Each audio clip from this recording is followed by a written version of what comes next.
forward, Be'ezus Hashem, to begin a brand new chapter. To be more specific, a brand new Igeres, a brand new letter, epistle of this segment, Igeres HaKodesh. This is on page Kuf Yud Zayin, Yud Beis, which is the 12th of the Igeres HaKodesh.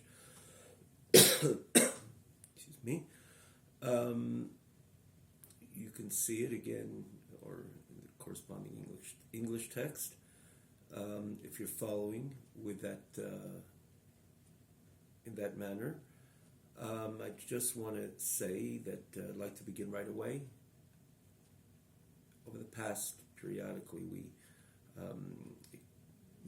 explained a bit of the way that Tanya is divided, and focusing ultimately on the segment that we are learning, Igeres HaKodesh, its distinction in the previous segments. The Tanya is divided into 5.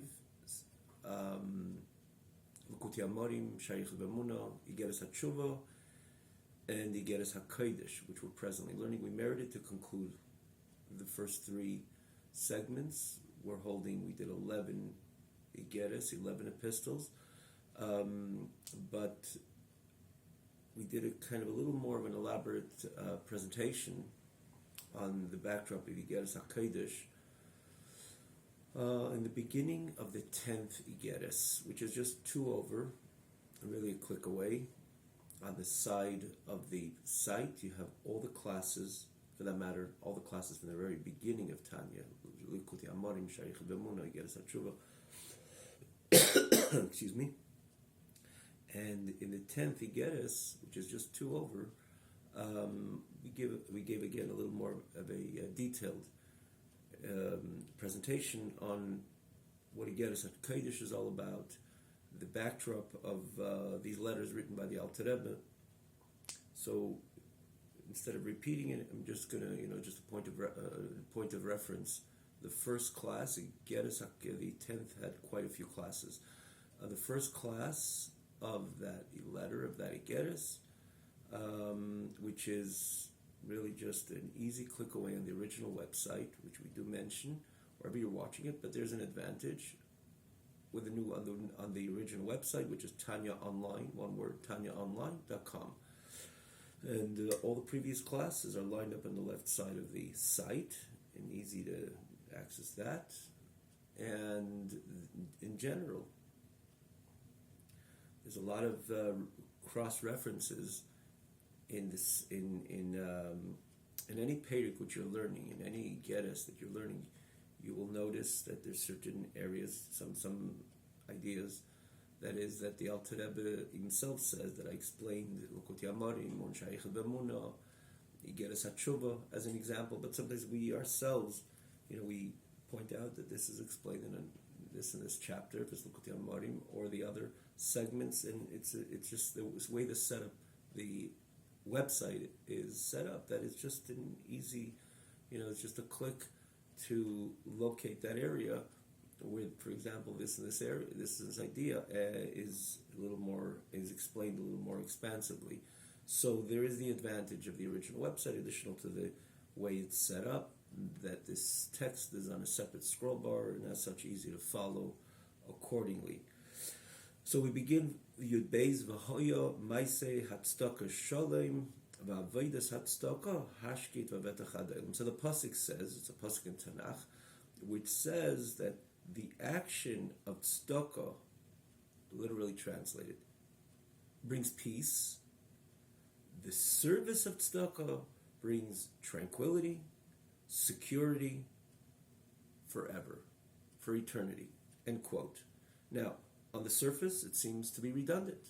Maaseh tzedakah, avodas tzedakah. Of course, when you're giving tzedakah, especially tzedakah, there's always a maaseh. There's an action, and more so, the more difficult mitzvahs, in the way the psyche of the human being works on the average, to take money what one earned and give it away is giving pretty much part of himself away, him or herself away, because money you earn, you put your soul into it, like Alter Rebbe explains, for that matter, Perek Lamed Zayin, 37th chapter, in L'kuti Amorim, in the first Chelik of Tanya, 37th chapter. There, the Alter Rebbe explains the advantage of tzedakah over any other mitzvah. As we follow what is the underlying idea behind all the mitzvahs, as the Alter Rebbe starts explaining in Perek Lamed Hey, namely in this more detailed explanation, Lamed Vav, the reason why the neshama comes down to the world, and the advantage, and what's the point behind mitzvahs. Of course, we don't need to find out what the point behind mitzvahs are in order to do the mitzvahs, to have clarity on that. Hashem tells us what to do. He's our commander-in-chief for that matter, and he's the mitzvah ha-mitzvahs. He tells us to do the mitzvahs, so we do it. Of course we do it, but what's the reason behind it? So Alter Rebbe explains what is the virtue of taking something physical and establishing a mitzvah with that, or that becomes the vehicle through which Hashem's desire is adhered to, meaning to say that Hashem's desire comes through this physical piece of parchment, which becomes tefillin or sefer Torah or mezuzah. Alter Rebbe explains there the pattern with a very neat pattern, how this is all part of the master plan of creation, and in that spirit, Alter Rebbe points out that consequently, the mitzvah tzedakah would be the greatest mitzvah of all mitzvahs. Again, you can see it there based on what we're saying. We just mentioned over here. The Alter Rebbe points out the mitzvah, the person gives all of himself, of his physical investment in that mitzvah, because in order to make that money, you put in really much more than you invest in the physical through which you're executing any other mitzvah. Again, it's important even to go there and to see Alter Rebbe's such a unique explanation, so eloquently presented. He gives a few ideas why tzedakah reigns supreme even over all the other mitzvahs. And again, it's a Gemara, and the Gemara says G'dayla tzedakah is far greater than any other mitzvahs.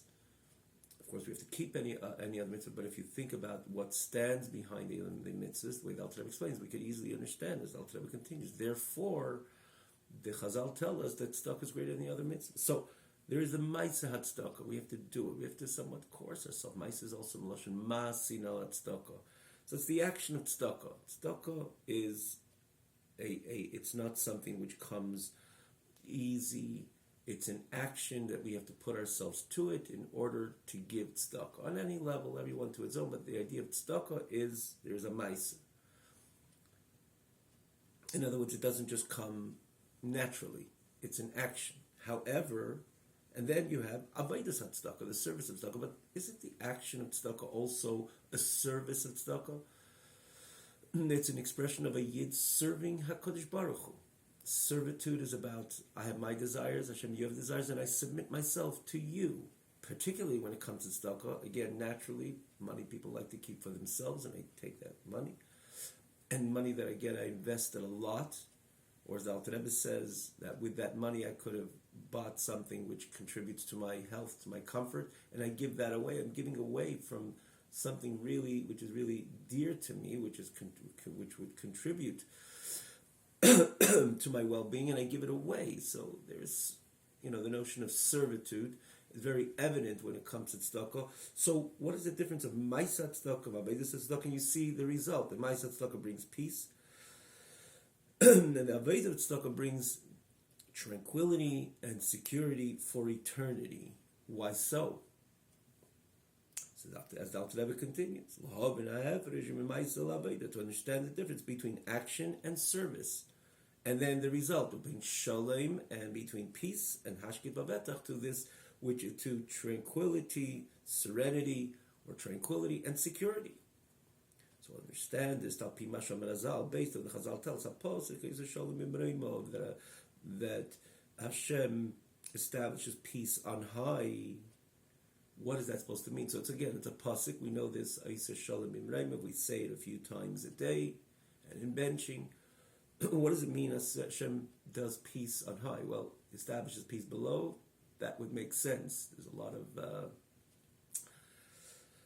of differences, and unfortunately, there's much divisiveness on this plane.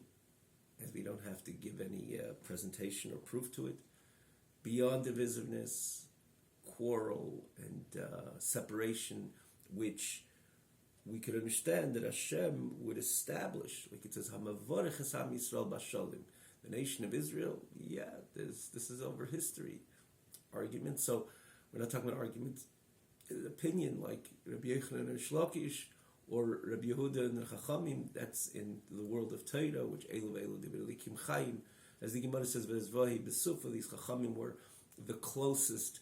If it's Beis Hillel and Beis Shammai as a separate yeshiva, as an example, or Hillel B'Shammai himself, or the different arguments which you find in the Gemara, Abaye and Rav, and so on. So this is in the world of Torah. The Gemara says, of course, these people were very close, deeply connected. They were analyzing certain matters of Torah. So, based on their understanding and appreciation of Torah, or they were Mekabel Torah, or as Alter Rebbe later writes, in their source of the neshama contributed to their opinion, which again we'll learn this idea when we get there. But we're talking about other differences and divides, divisiveness, which exists in this world, which again, unfortunately, there's too many. For that matter, it says because of that, a lot of catastrophe happened in individual communities, in the overall collectively in Al Yisrael. For that matter, it says the Beis Hamikdash was destroyed because it was lacking peace among Am Yisrael. It's a terrible thing. Peace is not only another important component in the Yid's conduct, but it's a crucial component in the Yid's conduct. The whole point of Torah, the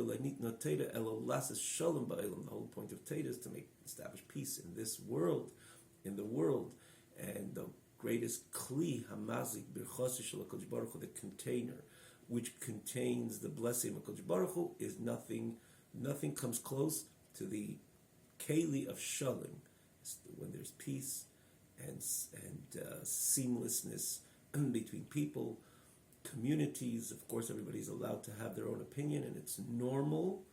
Ein day saying shavis. The Gemara said just like people's images are not the same. There's no two people which look accurately alike, and of course, by the masses beyond that, so too we don't think alike. That's normal. But peace in communities, peace in a home, peace in society, peace in the world is enormously crucial. And among Am Yisrael, it allows the Shekhinah to reside on a permanent basis in a pleasurable manner. Pleasurable from the perspective of the Shekhinah, which so desires peace. So when you say Oisa Shalom, Hashem makes peace in this realm, okay, but what does it mean Hashem establishing peace? Bimreima, on high, who's fighting on high? Where are the quarrels on high? That the Hashem has to make peace. Bimreimov. So the answer to this is Kimichoel Sarshal Mayim Gabriel Sarshal Eish Vein Mechabin Zeze. Yeah, there's an idea of differences on high. There is the Michal, which is the famous Malach Michal. We hear that name quite a bit. It's the Malach of Chesed. When we say Chesed, kindness, Malach is all about kindness and benevolence, and how is it expressed? Of course, he always finds merit among Am Yisrael in general, about individual Yidden, which comes up to the heavenly court, which usually is always on duty and always judging the person, and again, to bring the person blessings. We'd like to believe that this is what the heavenly court is namely there, to judge the person, how much energy of blessing they are privileged to, based on their conduct, individually and collectively, Am Yisrael. There's certain times when the heavenly court assembles, so there's certain times of the year, as we know it, based on Torah, sources of Torah. Classically, the Talmud speaks about Rosh Hashanah as an example. It's a day of judgment. And there is, when we say there's a day of judgment, sometimes in those times, there's much more scrutiny of those times of the year. On high, in the heavenly court, on the individual, and collectively, or on the community, or collectively, all of Am Yisrael. And there is those who come and speak merit about the individual, again, on the heaven, presenting the individual's merits in the heavenly court when they're judging an individual, or they're judging Am Yisrael as a whole, or a community, a society. So there's always Malach Michal is there to represent Am Yisrael. Represent Am Yisrael means to say, this is what Malach Michal is all about. It's not just like he was hired for a particular, so to say, demonstration of kindness and merit among Am Yisrael. That's who Malach Michal is. He stems, his energy comes and is aligned with the chesed, the kindness of HaKadosh Baruch Hu. So he's all about kindness, and therefore, naturally, when a kind person, which is a kind heart, does kindness, talks in a kind manner, thinks even in a kind manner. Malach Michal comes from chesed, is aligned and associated with the attribute of chesed, kindness of Hashem. Thus, consequently, this is what Malach Michal is all about, to present kindness, meaning to say favor, grace and favor, and brings and searches and beyond, seeks and extracts and brings and points out and underscores and accentuates the merit of every single Yid individually, and again, if it's a community or it's all of Am Yisrael. This is the goal, this is the objective, this is the mandate, better said, of Malach Michal. Then you have, for that matter, it says that Malach Michal, he is the chief Malach. There's many, many myriads of Malachim, of angels, under his tutelage. and which also, again, are also with the, imbued and with that chesed ambiance, similar to their, the one who they represent. And then on the other side, there's Gavriel, which is, you see the word Gvura, actually, in this name of this Malach. Gavriel is another angel. He's the minister of fire. What does that mean, minister of fire? So we know the difference of water and fire. Michal is similar. Maim is yerdin. Mimayla lamata, maim descends from on high to below. Fire is the opposite, from below to on high.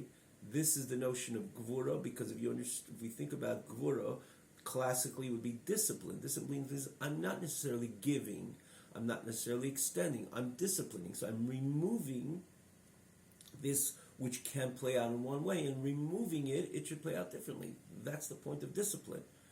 You cannot have that, because we need to train you that you're getting too much and you're spoiling yourself, and you're not thinking straight, you're not talking in a proper manner, and because you're so into yourself and this which you're overly receiving, if you will, and therefore we're going to discipline you. We're going to say no.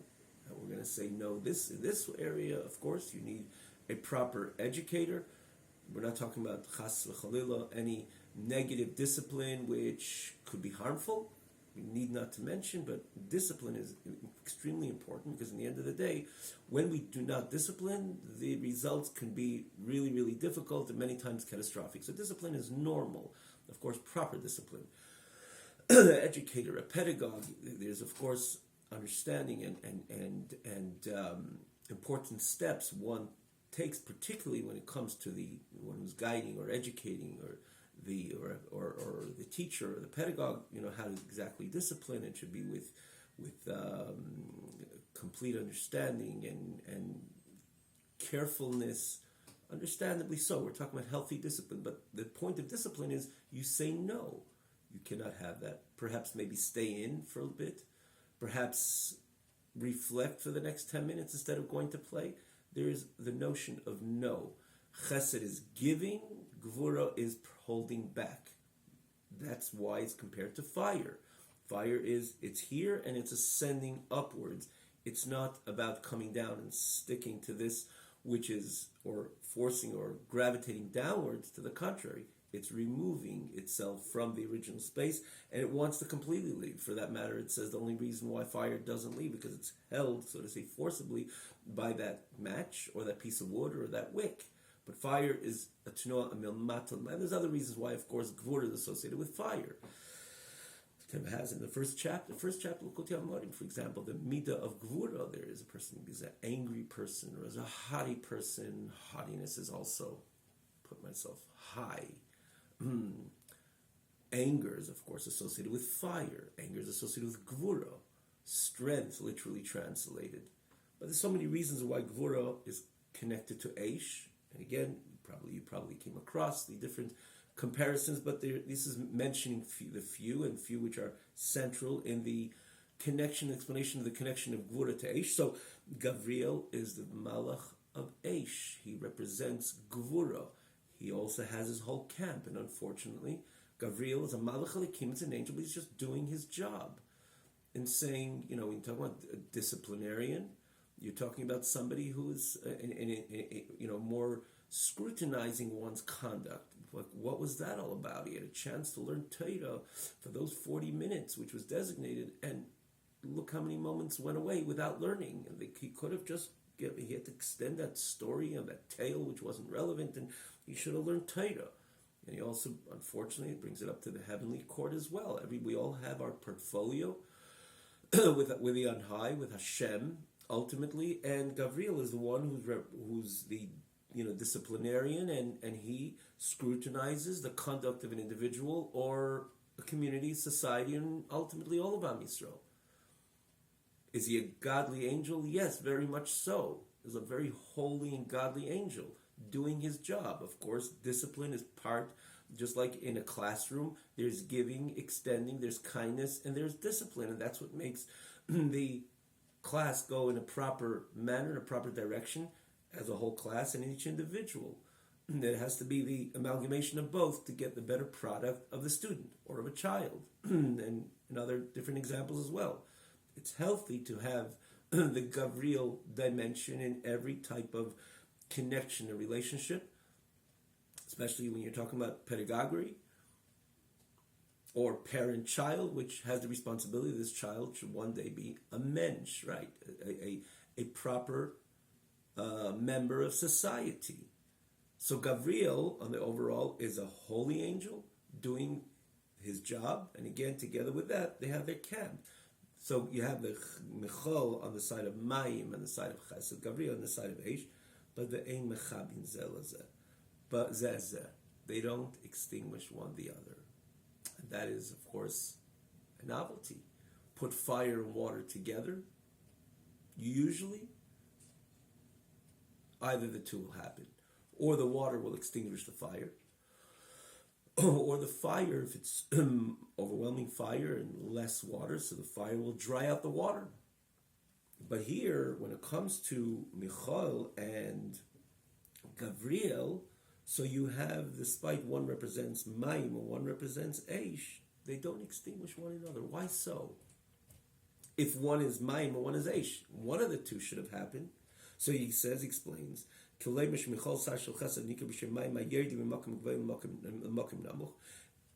meaning that Michael, which is the minister of Chesed, which is named water, which usually comes down, flows down. That's the idea of kindness, similar to water, which comes from a higher place to a lower place, the extension of kindness. And that's Ashpa, that is the energy and the life force from the supreme worlds to the lower worlds, which is again the extension of kindness of Hashem, emanating from the Adam Ha'elyon, considered the primordial man, which is again namely Olam Atzilus, which you have namely the Hashem's Midas, Chesed. The point is the Chesed should not remain in Atzilus, it should come down into Bria, and it should come down into Yitzira, it should be pushed forward more and more, and ultimately we ask Hashem, and this is the whole makeup of prayer, particularly when you're talking about the Amidah, the peak of prayer, the Shemona Esrei as it's known, we ask Hashem, Baruch Aleinu, give us a good blessing, bless us the year, we should have a lot of parnasa. If there needs to be cure, shall there be cure? We're trying to elicit the energy from on high to pierce through all levels and ultimately come down into this physical world which is Elam Asiyah Gashmi. We know there's a spiritual Elam Asiyah. We spoke about it a few times. Now, there's many more Elamis worlds, but generally, classically, there's the four. We spoke about it again myriads of times. So we don't need to expand over here. So we ask Hashem that it should not only come down and remain on a spiritual realm, and even by the Yid also there's the spiritual realm, that if the Chesed comes down and I become a little more excited in my Avodas Hashem, that's tremendous, that's stupendous, because that's contributing to my spiritual status, and that's also a Chesed of Hashem that appears through the level, all levels. But nonetheless, it could remain again on a spiritual level if it's on regarding the Eilam as the words, or my spiritual level, but it's not enough.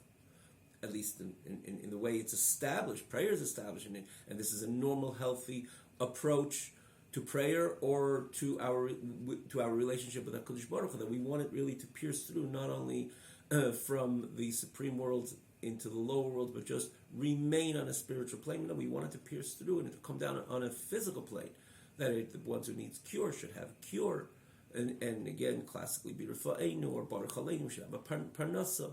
Our well-being, our parnasa should not only be minimal, but it should be with expansion and so on. These are the blessings which we ask Hashem. T'kabel shefer God l'chayr saying is more a general blessing, bring us redemption, or the bracha of Goyal Yisrael, or forgiveness. This is we all ask Hashem. If you look at the Amidah, even though it's the climactic state in the experience of prayer, which is really the climactic state of a Yid's deveikus, cleave and connection and intimacy with Hashem, which that's the whole point of prayer.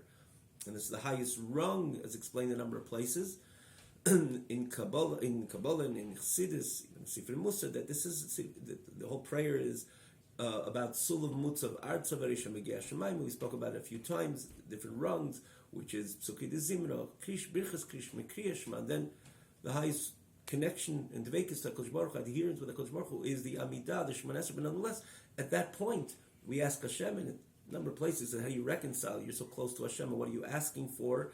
That blessings which are meant to express maybe in themselves and be manifest on the most simple physical level, or not so simple, but on a physical level, and we really believe that when we ask Hashem, Hashem will acquiesce to our requests and establish this bracha for us, again, on the physical plane. How do you reconcile the two? But it's explained. But on a simple level, to the contrary, because we come so close to HaKadosh Baruch Hu, we're able to, talk face to face. Baruch Atah, we're really right there in Hashem. You're in the inner chambers of HaKadosh Baruch Hu. In the end of the day, it's easier to elicit from HaKadosh Baruch Hu all these blessings. Question is, how are we focused on the physical when we're in that state? Good question. Not for now, but that's the whole point of the Amidah, that it should be manifest in this very physical world. So when you talk about chesed associated with water, associated in the end of the day with Michael, the point is to push the hashpah, to push the energy, the vitality, the force, which is ultimately the source of blessing. No other source of blessing other than HaKadosh Baruch Hu. So it should come down from the supreme worlds all the way to the lower worlds. And ultimately to Eilam Hazeh Tachtin, to me as an individual, to the community, to Am Yisrael in general, that it should make a difference, that Hashem's chesed, Hashem's kindness should be overtly manifest in the Tachtainim, in the lower realms, and ultimately in this very physical world, and manifest on a physical plane. That's the point of Chesed. Michal is right there to help, because if you're representing Am Yisrael and you're always finding merits and kindness towards Am Yisrael, so what you're doing is that you're allowing the conveyor belt, if you will, to push through more and more chesed, because on high, which is in charge of this positive energy, ultimately it's Hashem, which is in charge of passing on this positive energy and pushing it through, that it should come down all the way to the lower realms and ultimately into this physical world. But Michal is always there, standing as an advocate, advocating for Am Yisrael, again, individually and collectively, that it should come down. It's okay, he was not feeling well, he or she didn't do it on purpose, or whatever. A advocate, the way, if they're full of chesed, if they represent chesed, kindness, amicability, so that's what they're doing. They're pushing down the chesed, allowing the godly energy, the godly blessing to come down from on high to below, thus the connection and the similarity to water. Eish, conversely, is tivalalis l'mayla, has a nature to ascend, gvura, vistalkus, like we said before. This is the point of discipline. It's removal of the hashpa'as hachayim milmata l'mayla, the energy or the flow of life and energy from below to on high. Shalayla hashpia. That's the point of discipline. Not to give, but not necessarily, not at all, but b'tzimtzum otzum, v'rab, with much condensement, much concealment, literally translated, or even deeper than that, otzum, something that's intense concealment. It's intense discipline. V'heimidus negdis v'fachizu. And they're opposite one each other. One is similar to water, yes to give, yes to push forward. This energy, which ultimately will bring all the benefits that we so seek. And then there's the idea of Eish. The point is to withdraw, which is again, of course, the idea of discipline. So they are usually opposite one each other. So if they're opposite one each other, so why don't they clash?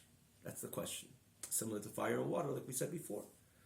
So he says, this is the point of Eisa Shalom B'Mereim, that Hashem comes, makes peace on high with them. And that's why they don't clash. If they were only midas representing two opposite midas, of course they would clash. But HaKadosh Baruch Hu, Eisa Shalom B'Neim, Hashem makes peace between them. And that's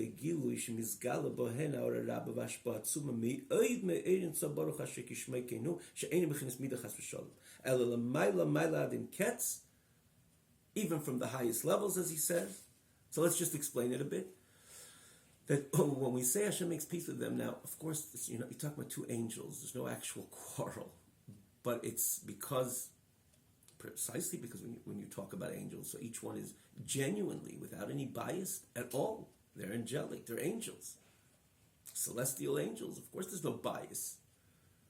And because they're doing their job so perfectly, as one representing Maim and one representing Eish, so the clash should have been even stronger than maybe even the clash between fire and water or two opposite parties on this realm, in this world.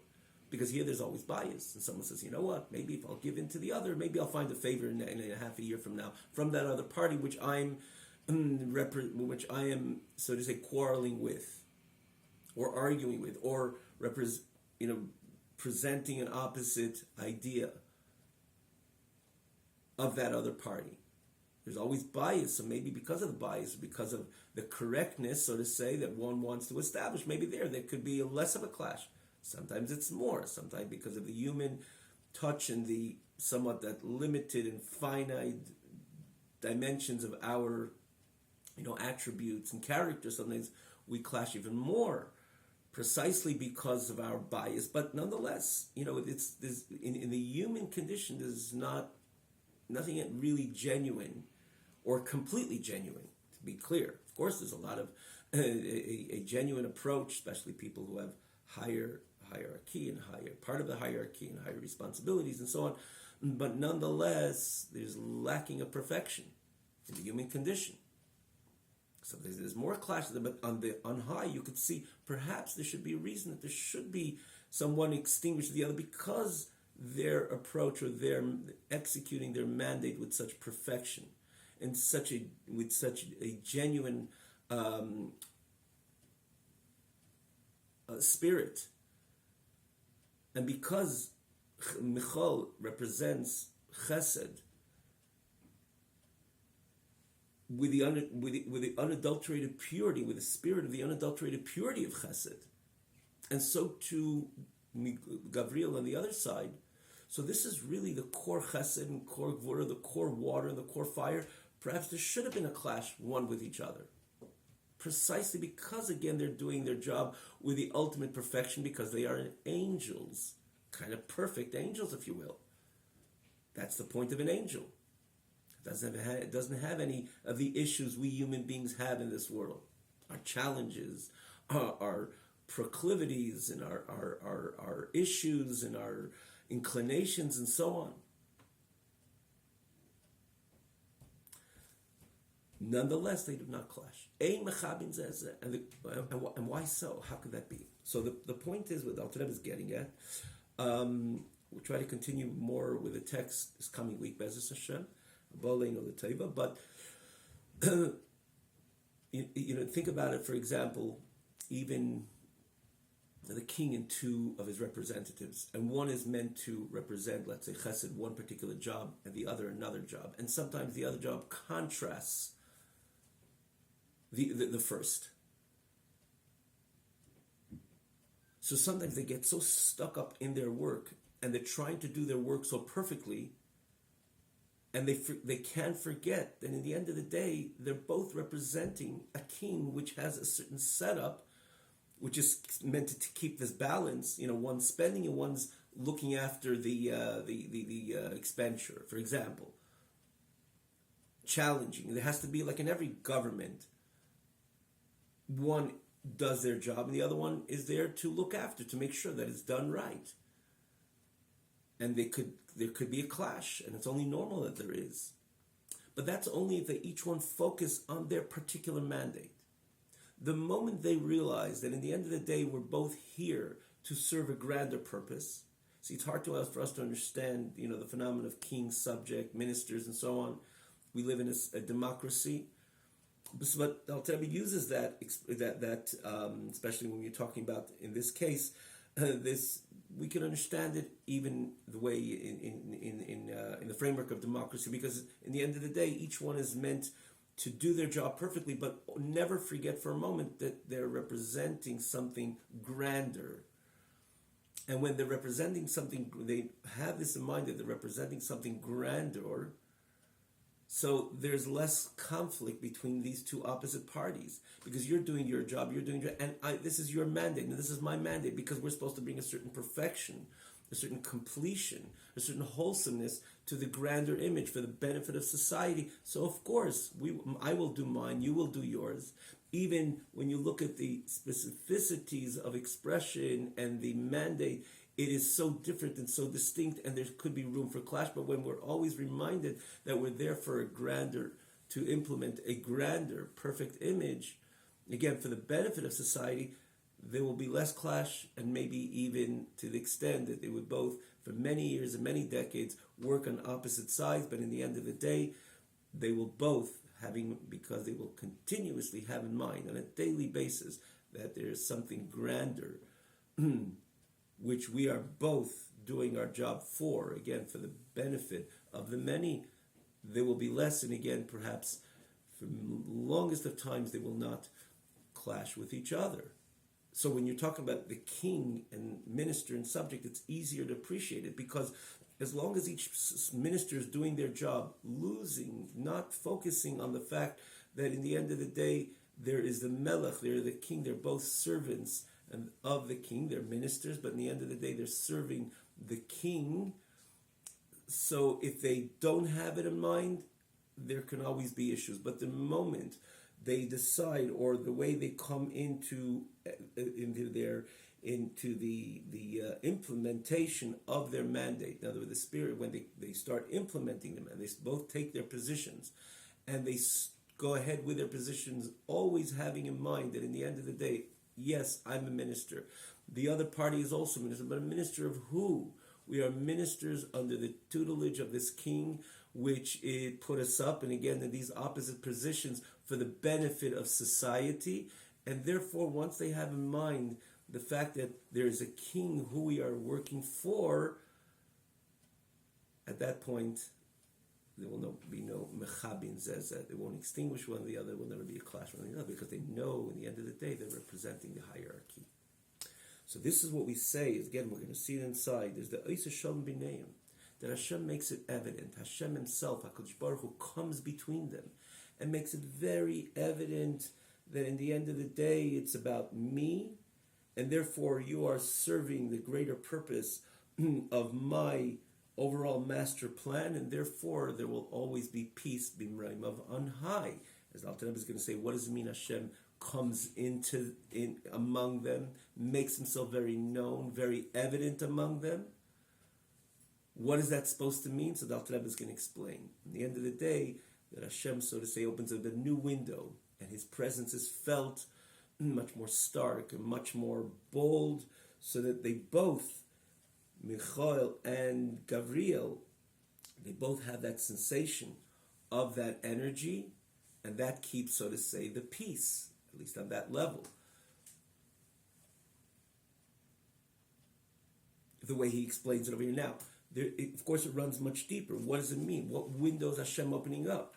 So the Alter Rebbe is going to explain, again, we will see Bez Hashem next week, the Alter Rebbe is going to explain that this is a new energy of HaKadosh Baruch Hu, which would be usually that center midah, which is Tiferes, which, as Alter Rebbe says, Tiferes is Mati Klapi Chesed. It's the midah of the attribute of compassion of HaKadosh Baruch Hu. And that is part of the, more of a deeper dimension within HaKadosh Baruch Hu, as we will learn, and that sets a different type of perspective to the midah of Chesed and the midah of Gvura. But because even the midah of Gvura has the sensation that in the end of the day, Hashem wants things to be run and led more by the kind dimension of Himself, the more compassionate dimension of Himself, the more pitiful dimension of Himself, the more merciful dimension of Himself, more than Gvura. And Gvura starts feeling that I'm here just to keep balance, not there should be just Gvura, because, and again we'll land with this, because sometimes if you forget about that, just like in the area of discipline, precisely the disciplinarian has to be much more reminded that they are there for a grander cause more than the one who extends kindness,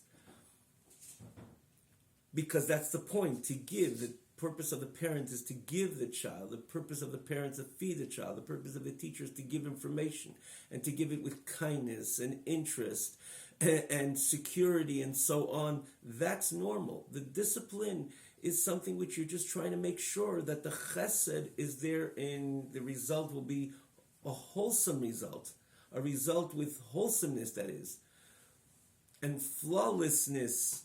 That's why you're there. But who needs to be more and more reminded? It's more the Gvura, because the bigger picture is yes to give and yes to want to extend itself. So the Alter Rebbe is going to say that's the point of HaKadosh Baruch Hu coming in between them. As HaKadosh Baruch Hu opens up that window to Tiferes, to the center midah, which is, it says it's connected much more with the pshitus of HaKadosh Baruch Hu, the purity of the infinite energy of HaKadosh Baruch Hu, which is usually Mate Klapi Chesed, leans towards the right. And when it leans towards the right, even Gvura starts appreciating not only that in the end of the day, Michal and Gabriel, or in this case Gabriel, appreciates that it's serving in the higher purpose of HaKadosh Baruch Hu, but it feels that its mandate is just to look after that the chesed should be a proportionate, or a chesed which is going to bring the best result. Because in the end of the day, this window of this Ein Sof, this pshitus, of this purity of HaKadosh Baruch Hu, which in the end of the day is Teva HaTev Lahetiv, always leaning towards chesed, brings that awareness in Gvura that you're there to bring completion, you're there to bring wholesomeness in chesed. And as such, there's never the kibui zeh, there's never that clash between chesed and Gvura. And of course, we'll explain it more as Hashem next week. We'll begin with the text. Again, we said a few lines over here, and if you picked up in the Hebrew and Lashon HaKodesh, but this is with the Alter Rebbe says, Gilu mizgal ben or Rabba vashpa tzuma, from the Ein Sof Baruch Hu, the infinite light of HaKadosh Baruch Hu, which is beyond midah, and of course, as such, it's always mate klapi chesed, because on Hashem and its core essential levels is about toiv, it's about good, and it's about kindness and compassion and mercy, and therefore everything straightens out. Even Gabriel appreciates that he and his camp is there just that the chesed should come through in a proper manner. We look forward to continuing. Have a wonderful night.